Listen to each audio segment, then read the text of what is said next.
It's a good Sunday afternoon for Southern Sports Gumbo. We're here to kind of recap week 6. Another exciting weekend yesterday of college football. It was kind of an upset Saturday, especially in the day games. We kind of felt like it would be. When you have those Saturdays, you never know exactly what games are going to end up, with the upsets.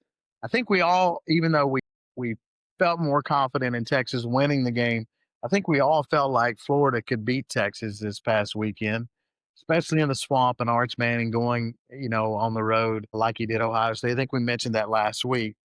And that certainly proved out to be true in that one. The one that came out of nowhere, though, was UCLA and Penn State. I don't think anybody could have predicted that scenario there. A team that not UCLA had played with no inspiration at all. So only reason I mention that game is, look, give credit to UCLA alums. You have Rick Neuheisel that played there, coached there, his son, Jerry Neuheisel, who's the interim coach. Give credit to them. They got him going, and they pulled off a huge upset. So, yeah, let's just go around the horn with kind of a quick recap to yesterday. And then, from that, I guess the only other thing I would recap yesterday is that I felt like watching yesterday, Miami was the best team in the country, number one. And then the second thing that really stood out to me in the other game that was played last night was Concepcion at Texas A&M is an outstanding wide receiver, and Texas A&M's defensive line showed some real signs of life last night against Mississippi State. So that would be my things that stood out for the weekend. D Mac, what about you? Yeah, so I'm gonna start with that Alabama Vandy game. Got away a little bit at the end with the late touchdown by Alabama, but I thought overall the Vandy defense played pretty well against Bama. They gave up some big plays there, in the second half specifically. But the big thing in this game was the two turnovers by the Vanderbilt offense. If those don't happen, I don't like to play the what if game, but definitely could have been a different situation. And then the late game last night that I stayed up for was Duke and Cal. Duke got down early 21-7 with about 12 minutes left to go in the second quarter, and ended up winning, I think, 44-21. So huge comeback for them. The time of possession was a huge factor early in that game. I think through the first 17, 18 minutes of the game, Cal had the ball for about 14 and a half minutes there. And as soon as the Duke defense was able to force a turnover, that really changed the game. So shout out to Duke for that big win on the road last night at Cal. Sweets, what were your thoughts this weekend?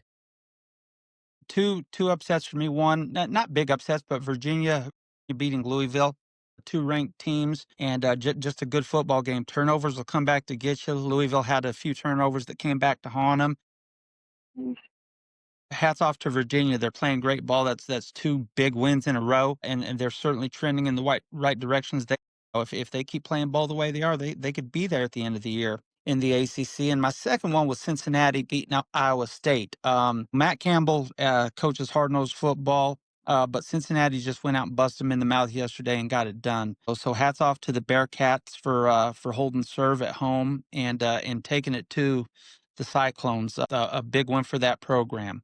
A lot of good football this weekend, and I'd be remiss if I didn't mention Miami last night. Miami looked incredible. Their defense flies to the ball. They're fast. They're physical. Carson Beck is doing what he needs to do. He's not going out and winning games, but he's not losing them. He's going out. He's playing solid ball. He's not turning the ball over. He'll tuck it and run when he needs to. He's a tough kid. So hats off to the Canes. So from there, we kind of want to jump next into kind of going across the conferences, the four conferences, and then the American and the Mountain West, just from a standpoint of we're 6 weeks into the season. We're kind of starting to understand how things are going to flow. So, conference favorites based on what we've seen so far, potential teams that could be a spoiler in that aspect from that. So, we're going to start with the ACC. So, Sweets, what you think so far from an ACC standpoint? Who are our contenders, and who are the spoilers in that conference? Right now, Miami is the team to beat, in my opinion, in the ACC. Like I just said, they look great. Their defense is incredible. They did a great job of containing Castellanos did okay yesterday. You know, he extended a lot of plays with his feet, but credit that Miami secondary for staying with receivers and their linebackers for keeping Castellanos somewhat contained. It was an impressive job by Miami all the way across the board. Florida State's still there. Florida State can beat a few teams. Clemson has the talent. They haven't looked good this year, but Clemson has the talent to beat teams. They look good against the Fighting Bill Belichick's yesterday. So that was a better performance by Dabo's boys.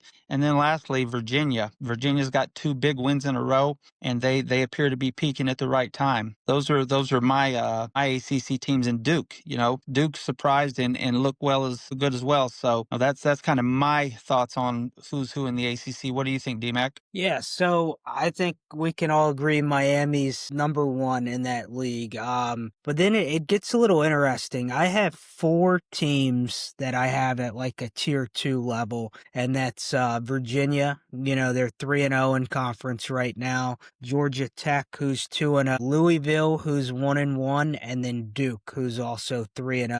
As kind of the next 3 teams in my mind. You know, as far as teams who could play spoil this year, I think Florida State, Clemson, and Cal are 3 teams that can, you know, potentially upset somebody from that tier 2 realm. So it's, you know, I mean, Miami, I don't want to say they're a lock to reach their conference championship yet through 5 games, but they're playing better football than anybody else in the country right now.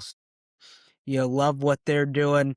But I don't think you can count Duke and Georgia Tech out of making some noise just yet and potentially earning a spot into that conference championship. And then, yeah, for 18 minutes, Cal looked like a really great team last night.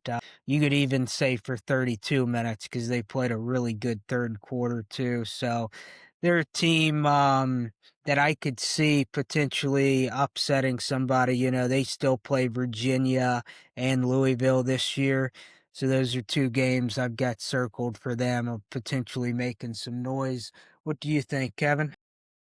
So I definitely agree on Miami. To me, they're the clear-cut number 1 team in the country right now. I like in that next tier, Virginia Tech, or excuse me, Virginia, not Virginia Tech. I was combining them and Georgia Tech. Virginia, Georgia Tech, Louisville in that next tier. I like that pairing there. Virginia and Louisville yesterday, that game could have, if they played it again, I mean, look, it was an overtime game decided by 1 score. And so I think if they played that game again, I think that's 2 really good teams, just like what we discussed last week. I know DMAC, you picked Virginia, a couple of us picked Louisville, but we all said that that was 2 good teams, and it is. From there, to me, I think the spoilers to me in that league are going to be Clemson. I think Clemson's playing better. I think Florida State could play a spoiler role in there. And then my one team that I would throw in there besides those two to play a spoiler role, and it won't be Duke, but I'm going to go with the team that won it last year, SMU, as a potential spoiler role. And here's the only reason I'm throwing them in there. So SMU host Miami November 1st. When I look at Miami's schedule, you know, they play Louisville at home on the 17th of October. And then they have that SMU game on November 1st. Outside of that, I don't think anybody, you know, can beat Miami on the schedule the rest of the year. But I do think SMU has the potential to play a little bit of spoiler in that how things play out in that conference. Let me say it that way. So from there. All right. So from there we roll to the American Conference. DMAC, what's your thoughts there? Yeah, you know, I think you've got 3 really good teams in that conference in Memphis, South Florida, and I'm going to throw North Texas in here in the top 3. So North Texas and South Florida square off this week. So that's going to be a really good game. Then you've got Tulane and Navy. Tulane is a team that is kind of feels like they're on the outside looking in a little bit. When you break down their schedule the rest of the year, they do travel to Memphis on November 7th. But outside of that game, they've got a pretty easy path to get into the conference championship. So it is a really top heavy league with those 5 teams. kind of being the ones to compete. As far as somebody who could play spoil, maybe East Carolina could find a way to upset somebody. They play Tulane on October 9th, and then they still travel to Memphis.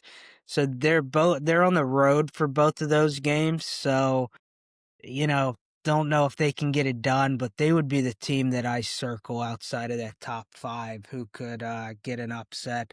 What do you think, Kevin? So one, I really like South Florida. I have all season. So I would put South Florida, Memphis, who's playing really well, beat Arkansas at home, 6-0. And then North Texas as a team and Eric Morris coaches that team.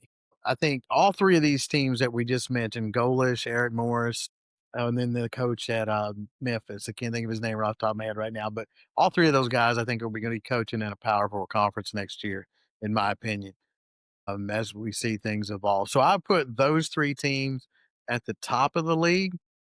You referenced Tulane, and when we were talking about them just a little bit ago before we got on, you referenced them. Tulane really has the favorable schedule, and so they could sneak their way in there. So I would put Tulane as my spoiler. I think the three best teams are are Memphis, North Texas, and South Florida. And I'm going to put Navy as a spoiler too, even though Navy's 6-0 or 5-0 as a whole and 3-0 in the conference, and actually leading the conference because they are 3-0. 3-0. So I would put them and Tulane as a spoiler with the favorites as South Florida, Memphis, and in North Texas. And then we cross over into the other league that we and the reason we're talking about this one in the Mountain West is these are the teams that are going to potentially play as the 12th seed. And then you've got UNLV and Boise in that other side. Boise's kind of out of to me, the running for being the team, but they could certainly play a role in knocking off UNLV. So I think we got a lot of excitement to watch. You got five teams, in my opinion, that could be the choice for that non-power four conference winner. And then you've got some teams in here that are good teams that could play the spoiler. Sweets, what's your opinion on it? I'm with you guys. I think even though Navy's 5-0 and leading the conference at 3-0, I think they still are looked at as the spoiler because the meat of their schedule is on the back half. They've got Memphis, I believe North Texas and South Florida. Two of those games are on the road. That's a lot for the Navy to chew on there. If I had to pick a team today to win the conference, I would pick Memphis. They've looked really good. I've been impressed with them defensively and with the way they're moving the ball on offense as well. But South Florida and Tulane are right there as well. It wouldn't surprise me if either team, South Florida or Tulane, ran the table in conference for the rest of the year. That's a really a tight knit conference there with I think five different teams who are still who could still win it in that conference. Again, like I said, with Memphis, North Texas, and South Florida, being undefeated. Looking in Tulane is 4-1 overall, undefeated in the conference. There's going to be a lot of good football played in that conference in October and November, and whoever can survive that is looking at a probable playoff berth. Some good stuff. And then what do you guys think on the Mountain West scenario too, D-Mac? I know Vegas is your team. You still with them? Yeah, they've got a really good chance to run the table. They do have to they do play Boise State, and if I remember correctly, I think that game is at Boise. So that's going to be an interesting one. Outside of that, they only have two other road games the rest of the season, Colorado State and Nevada. I think, they've got a really clear path to 12-0. They can take care of business in a couple weeks at Boise. But even though they're my team in the group of five, I don't know if 12-0 gets you in over an 11-1, South Florida team or a Memphis team. So they still need a little help from that American to get there. What do you think, Sweets? I agree with you. That the schedule's laid out for UNLV to run the table. I think they were in a similar position. They were playing well last year, and I think Boise State knocked them out at the end when UNLV was trying to sneak in. They lost that game to Boise State. They've got it going this year, but Boise State's always a tough game for UNLV. Looking at the rest of the conference, I just don't see anybody at the end of the year. Will the committee hold out a 12-0 team, a G5 team over? Or keep them out beneath an 11-1 American Conference team? That's going to be, that's going to be a tough call. What are your thoughts, Kev? All right, so that brings us into the Big 12. And again, to me, this is maybe, well, I think going into the season, I think we all probably felt like the Big 12 might be the most competitive league.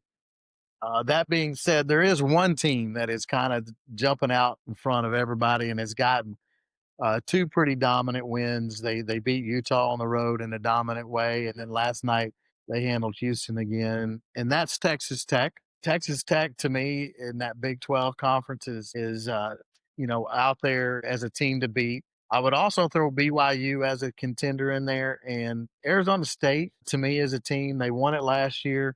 They're undefeated in the league, so I think you got to include them in there. It's kind of those are the three strongest teams. From a Big 12 standpoint, the ones that I like as a spoiler would be Baylor, Kansas, and Iowa State.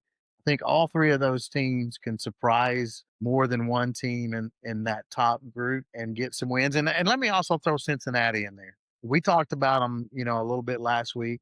Cincinnati's a good team. They've already won on the road on Kansas, beat Iowa State at home. And so, again, they obviously are playing a role as a spoiler. So I think this is a league that there's still a lot of depth in, even though, Texas Tech is jumping out there and proving themselves to be very good from that. So Tech, BYU, Arizona State to me are the favorites. And you got, four teams I think that could be spoilers in there. D-Mac, what's your thoughts? Yeah, so I think Texas Tech's the clear-cut number one in this league, and I'm going to throw Arizona State as the other contender. I'm throwing BYU into the pretender category. They've got a tough schedule ahead. They travel to Arizona, to Iowa State, to Texas Tech, and to Cincinnati, in the back half of the year. So that's going to be a tough schedule for them. So I don't think BYU, even though they've looked good so far, I don't think they're a team that gets in. But I'm with you on the spoilers. One other team that I think could create a little bit of noise. I'm going to throw TCU in that category, create some noise. And as much as I dislike doing this, I'm going to throw Colorado in. They're going to get a win somewhere that they've got no business winning. They're probably going to be a 4-8 team, 3-9, but they're going to get that one win somewhere that they need. So what do you think, Sweets? Well, going back to BYU, so BYU has Iowa State, Texas Tech, and Cincinnati on the road still this season. So that's going to be a lot for them to overcome. I right now I like Texas Tech. They're just they're scoring points. They look good. They went into Salt Lake City and busted the Utes in the mouth. They're playing really good football. Utah is a team that can upset somebody at the end of the year. There are 5 or 6 teams in the Big 12 that can beat each other on a given Saturday. Utah and BYU are two of them, obviously, with Cincinnati, Iowa State, and Texas Tech as well. And it's like you said, D-Mac, Deion Sanders, for, love him or hate him, Colorado is better than they were when he got there. And, they show up and play. They play hard for him. And that's, you got to love that when your players will play hard for a coach. So while they don't have a chance to win the conference, I can certainly see them getting a game or two that, that you don't expect them to. If I had to pick the conference winner today, I would pick Texas Tech. I just think that they look like the most complete team in that conference so far. All right, and D-Mac, you're right. TCU's got to be included as a spoiler in there. No question about it. They're a solid team. They played well. So from there, let's jump into the Big Ten. To me, this is a top-heavy league. What's your thoughts on the Big Ten? Yeah, I think this team has 2 really good teams and then 3 or 4 other teams that are good. So I love Ohio State and I love Oregon right now. those are two teams playing really good football. Ohio State's only given up 9 points to Big Ten opponents this year. So, and they both square off against pretty good teams this week. Oregon's hosting Indiana. Ohio State's hosting are traveling to Illinois. So I would have Indiana, Michigan, Illinois, USC all in like that tier 2 level right now of teams that are good, but will they have enough to make a lot of noise? One team that is really trending down right now is Penn State, obviously, after a bad loss on the road to UCLA. So I don't have Penn State playing spoiler this year, but two teams that I have in a spoiler role. I've got Iowa and I've got Nebraska as two teams that could potentially create a little bit of noise in this league. I love Dylan Raiola as a talent at quarterback. And, at some point the switch has got to flip for him to kind of take a game over, and they do play USC at home later in the season, so that's one team, and then Iowa still has a couple games. They will get to host Oregon at home, and then they do travel to USC. So those are two games I want to watch closely with Iowa. What do you think, Kevin? Yeah, so I look at the Big Ten again. I think it's a top heavy league, and I think your three at the top. I'm going to go ahead and throw Indiana in there until they're prove me wrong. And I say that I went into the season, Indiana would not have been in my top group. Obviously, Oregon and Ohio State are up there. Those two teams, no doubt, they can play with anybody in any league. But Indiana proved to me that they deserve to be in there the way that they handled Illinois. And then after that, in a game that, some could say, well, they didn't play as well. But you followed a big win against Illinois and you went on the road and you handled Iowa in a tough game. So I'm going to throw Indiana in there as a contender. Mendoza is probably playing at the top of, if you were to say, okay, who's my best quarterbacks in the country right now? Obviously Ty Simpson's playing really well for Bama, but Mendoza would be in that group too, best quarterback, and that's a whole nother subject. So I think you throw Oregon, Indiana, Ohio State. The Oregon Indiana game next week's going to be a great game to watch. And then I think spoilers. I like you throwing Nebraska in there because I think they're going to be. And then I definitely think Michigan will be a spoiler along with Illinois and potentially Iowa. Again, if you've got to if you're one of those top teams and you have to go on the road to win at Iowa, that's always a tough place. Their defense always shows up. And let's say, in the Big Ten, the one thing you got to also factor in is weather. So let's say you have to go to Iowa in November and it's a snowy, cold day, and against that defense, a turnover or two could change the game. So I would throw Iowa in there based on those things. But again, I really like Michigan, Nebraska, Illinois, and that aspect as that with those top three: Oregon, Indiana, Ohio State. What's your thoughts? I agree with you guys wholeheartedly. I think Indiana, Ohio State, and Oregon are the top three teams. I think Oregon is the best team. I like them better than Ohio State altogether. It's tough to say. I mean, we're talking about the defending national champions here, but Oregon has just looked solid. Dan Lanning's got them playing good ball. Looking at their schedule, they've got Indiana at home, so a 3-7 matchup. That's going to be a great game for them. And then after that, they don't have the toughest schedule. Oregon doesn't. They've got Rutgers, Iowa, which can be a tough game in Iowa City. They've got Whiskey at home, Minnesota at home, USC at home, and Washington on the road. So if Oregon can get by Indiana, I like their chances to run the table in conference. As far as spoilers go, I like Raiola a lot. Watched him play a lot here in Georgia. I think the kid's got moxie and is a good quarterback. They can certainly spring an upset. USC at 4-1 is playing some good ball, better than I thought they would be. It's an 18-team conference, which is just insane to say. I was looking at the standings. It's 2 pages of standings. But yeah, those are my three teams. Michigan, Nebraska, spoilers, and perhaps even a USC sneaking up on somebody.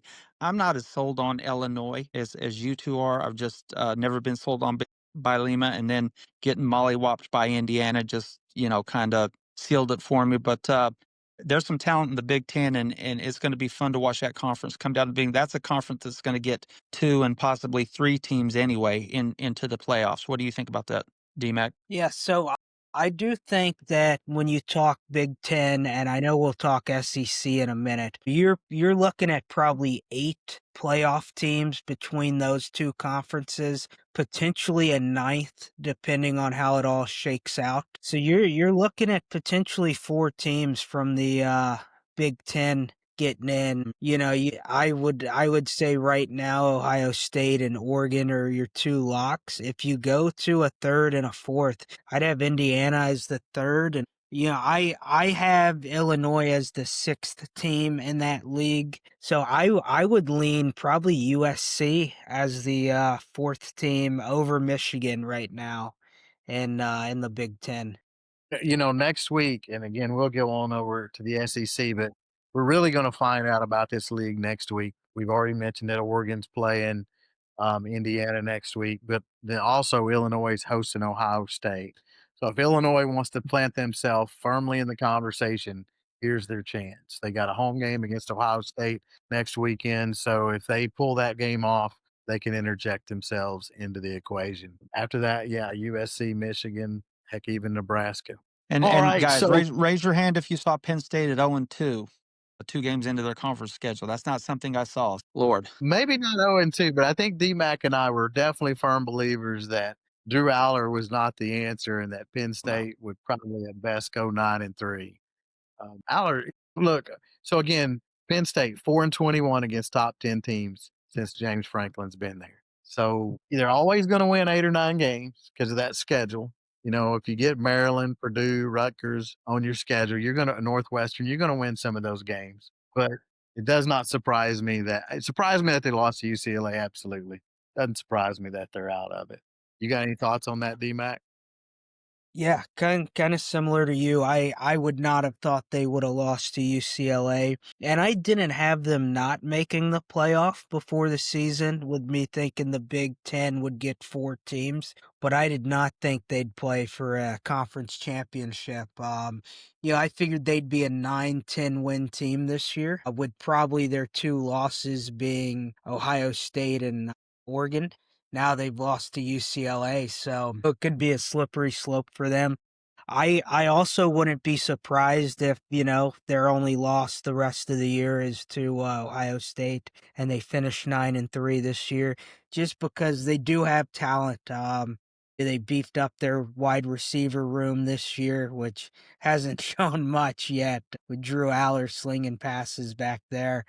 But, at some point, the talent's just gonna have to take over for them, I think. So I still see them as a 9-3 team, even with this loss to UCLA. Did Penn Do you State think pick do you the think wrong they get in at quarterback? 9-3? Do you think they get in at 9 I and would 3? have them on the outside right now. Not I with a would too. loss I to was just UCLA. Yeah, we agree. We agree.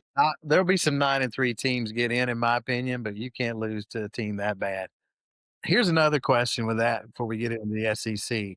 Did they pick the wrong quarterback? Is Prabula better than Drew Aller? I think we're certainly gonna find that out this week in Missouri's matchup. He's looked far better so far this year, without a doubt. But they've got a big test this week too. Certainly do. And again, I think it's the jury's still out, but we will find out soon. What do you think there, Sweets? No, I agree. It's going to be fun to watch. So from there, we jump into the SEC. Again, in my opinion, the toughest league, top to bottom. I don't think many people would argue that. So who do we feel like are the pretenders and the contenders in the SEC, and then the teams that are going to play the spoiler role? Sweets, what's your thoughts? Contenders right now, huh? Lord. Yeah. Oklahoma. Wow. I mean, Oklahoma is undefeated. Mateer's out, and if they can keep the train on the tracks until he gets back, they're playing really good ball with him at quarterback. So yeah, I didn't think they'd be as good as they are. Let me say that. But Mateer's been playing. Ole Miss at 5-0 is playing well. Texas A&M at 5-0 is playing well. Texas A&M is one of those teams that th- they're winning games. They don't do anything that wows you, but they just keep winning. Missouri's 5-0. Do I think they'll be there at the end of the year? I can't see it, but why not? As far as teams that could jump up and beat a team that you don't expect them to, I mean, LSU can play a spoiler right now. Count me in for Tennessee being there at the end of the year too. Tennessee's a missed field goal away from being undefeated on the season and in conference against Georgia. So, count them in for me as well. A lot of parity at the top of the conference.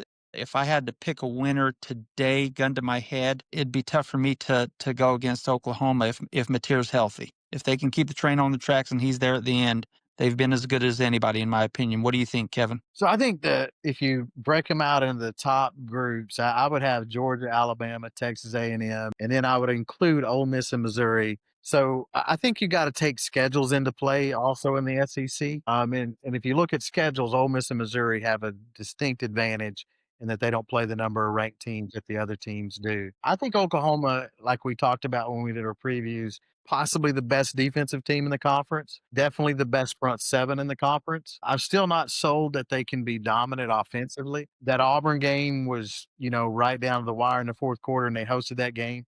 Same thing with Michigan. So I also look at it as they've done what they're supposed to.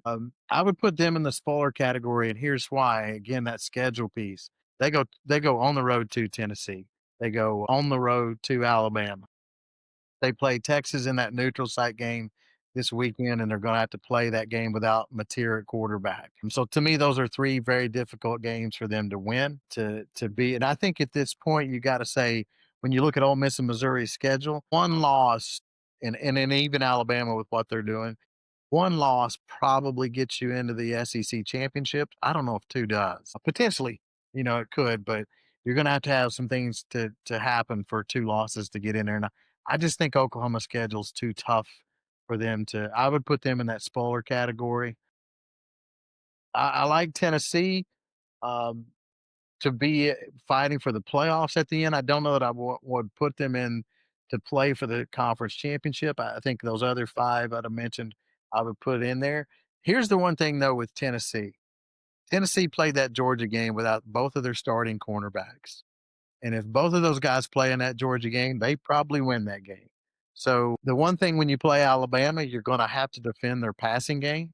So to me, when they play in the third week of October on that Tennessee Alabama game, if Tennessee has both of their starting cornerbacks for that game, that could make that a very interesting game just from a matchup standpoint. And then also, Tennessee is one of your best rushing teams in the conference. And Alabama has shown that if you're going to beat them, you've got to be able to run the ball well. So if Tennessee were to beat Alabama in Tuscaloosa that third week in October, then I think you certainly got to put them in that group of teams that could win it.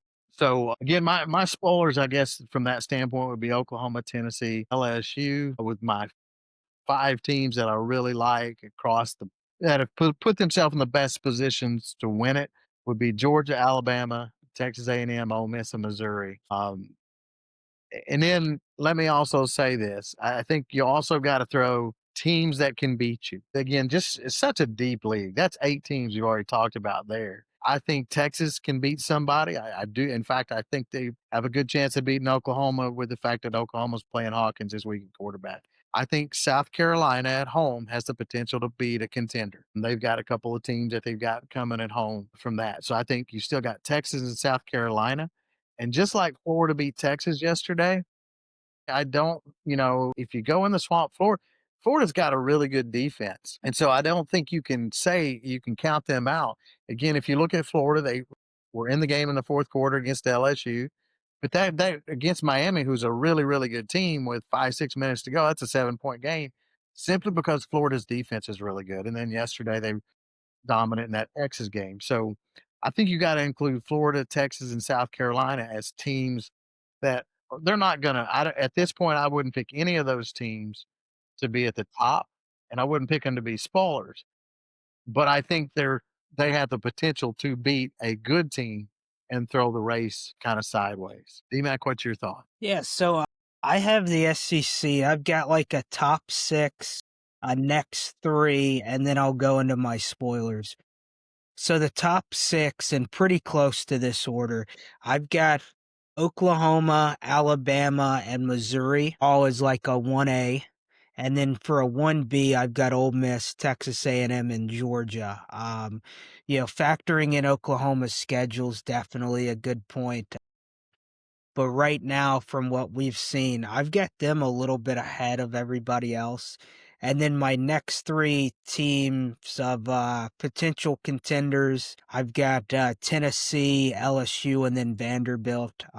Definitely all nine of these teams still have really tough schedules. But my big spoiler team is going to be Mississippi State. They get to host Georgia and Ole Miss in the month of November at home. You know, their game against Tennessee, that was a huge environment game for them. I know they ended up losing in overtime, but the way they played in that one was definitely the home field helped them a lot. And that game against Ole Miss, the Egg Bowl is always a phenomenal game. Doesn't matter how good Ole Miss is, that's always a one possession game, it feels like. So they would be my big spoiler. But if I had to pick in this hypothetical, I'm going to say 5 SEC teams get to the college football playoff.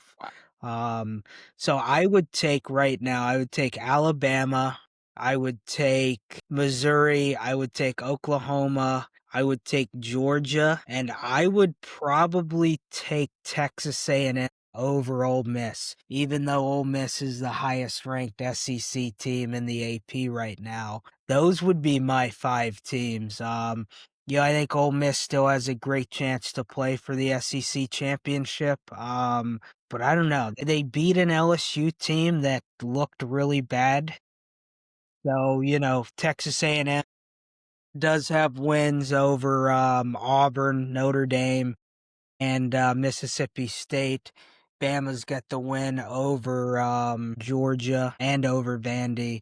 So Missouri is kind of like my wild card that I threw in since their best wins over South Carolina this year. You know, going to be a tough test for them upcoming this weekend with Alabama coming to town, but that would be where I have the SEC right now. I think Tennessee's a team that also could sneak in as well as LSU, but kind of have both of those teams on the outside looking in, you know, quite a few spots back at the moment. You Yeah, Kevin, mentioned Kev, that was Vanderbilt, and I didn't put them in there, but they definitely are a spoiler. They're going to beat somebody. 2 weeks from now, they play LSU at home, and that could be one that they get. But I think another team that we did mention that still got to be considered a spoiler because if you look at they have 2 losses in the league, but both games have went to the wire, and that's Auburn. They played Oklahoma to a one possession game and Texas A&M to a one possession game.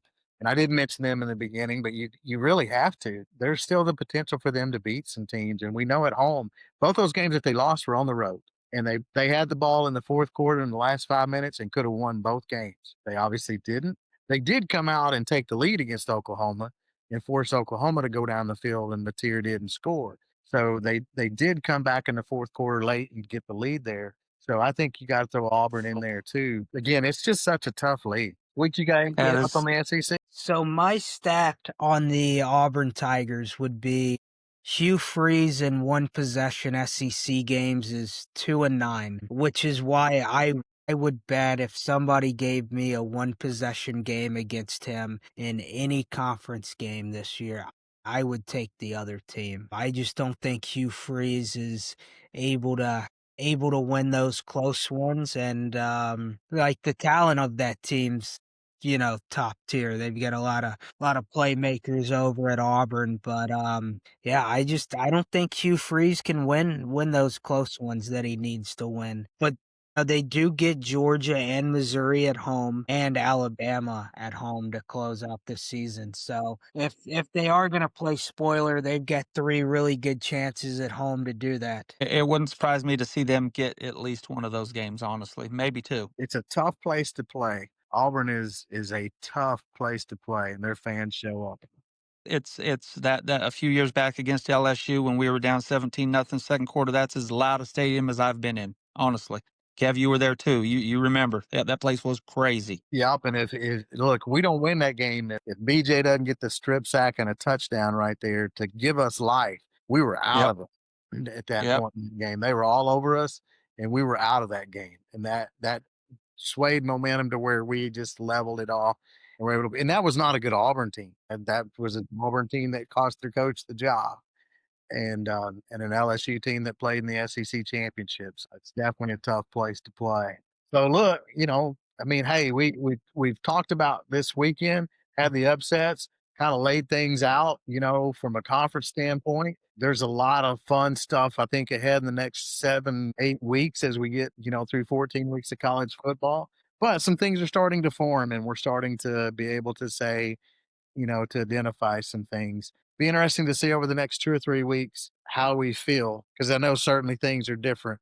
If we were to say top quarterbacks, we've done 2 quarterback rankings, and I think if we did it again, we would probably even change it again in the short times that we've done it. I know I would. I've had Simpson, I think around 9 or 10 the first time I did it. I think I might have had him six the second time I did it.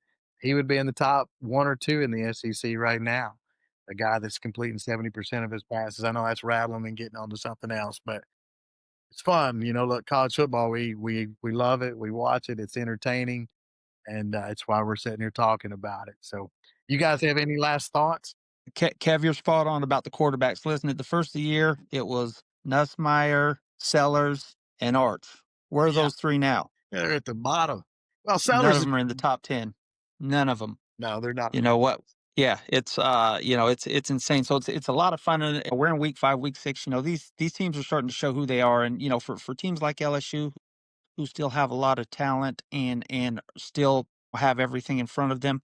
It starts now on what they have to do differently if they're going to be a contender the rest of the way. So teams like LSU, teams like Vanderbilt, how are they going to bounce back? Those are teams that I'm going to be interested in seeing what they do over the next few weeks, how they come back after these losses and see what they're made of. We'll see who the pretenders are soon enough. Well, that's a wrap for our weekend 6 recap here at Southern Sports Gumbo.